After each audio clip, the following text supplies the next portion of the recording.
Norway is seen as a soft target compared to the United States and the United Kingdom, which have already experienced similar attacks. Also, Norwegian newspapers reprinted the series of Danish cartoons depicting the Prophet Muhammad. And last week, a Norwegian prosecutor filed terror charges against an Iraqi-born cleric for threatening to kill Norwegian politicians if they dare deport him back to his hellhole.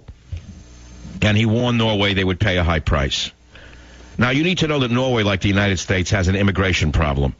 Pakistani Norwegians are the largest non-European minority group in Norway. Did you know that? Pakistani Norwegians. And most of their 31,000 members live around Oslo. The Iraqi immigrant population has increased significantly in recent years. Why did they come to Norway? Because of Norway's cradle-to-grave welfare state, fueled by the country's massive oil wealth. Norway has one of the best and most generous welfare systems in the world. Did you know that new parents are entitled to 12 months off from work with 80% pay or 10 months with full pay? Now, of course, since most Norwegians just have sex and don't have children, the new parents are generally immigrants who have 8, 10, 12, 14 children and don't work. All Norwegians, including illegal immigrants, enjoy full health care, free educational benefits throughout their lives. Exactly what Obama wants for America. So you can imagine what a paradise and what a target it must seem like to a radical Muslim. Now, what effect has this had on Norway?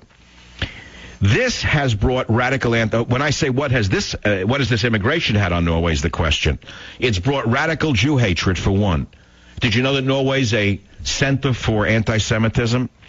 Did you know that in 2010, the Norwegian Broadcasting Corporation reported that anti-Jewish attitudes were prevalent at some Norwegian schools? Teachers at schools with large shares of Muslims revealed that some Muslim students often praise or admire Adolf Hitler because of his killing of Jews, and that some Muslim children laugh or demand teachers stop when trying to educate about the Holocaust. This is Norway's Quisling moment. Now, why do I say that? You've heard the word Quisling. He's a Quisling, I say sometimes about sellouts here in this country. But what does Quisling mean? Well, Quisling was a man. His name was Vidkun Quisling. He was a Norwegian politician who, during the time that Norway was occupied by Nazi Germany, he seized power in a Nazi-backed coup, and from 1942 to 45, Quisling served as president of Norway, and he worked with the Nazis. The collaborationist government participated in Germany's final solution. Quisling was put on trial during the post-war legal purge in Norway and found guilty of charges including embezzlement, murder, and high treason, and was executed by firing squad at the end of the war.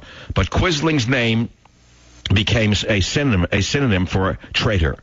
But you see, the new Quislings are of a different sort. They open Norway's doors to massive immigration from the Middle East. They spew hatred against the state of Israel. And today's tragic massacres are the inevitable result. Norway's 9/11 could have been stopped, but it grew far too long, nourished by the bile of Eurosocialism. I hope that one day incidents like this will lead Europeans to come to the defense of their own civilizations and clamp down on the hate and intolerance that takes perverse advantage of European tolerance and openness. And what is Obama talking about now? The debt ceiling. The debt ceiling. Would you like to talk about Norway's Quisling moment? Let me tell you something. You won't believe what I'm about to read you. Here is what the Justice Minister said after the bombings in Norway today. He said, "Our answer is more democracy, more openness, to show that we will not be stopped by this kind of violence." See the liberalism mental disorder? Instead of cracking down and saying we're going to investigate the Muslim community, we're going to get to the bottom of them, we'll overturn every stone until we find the web. No, they want more democracy, more openness.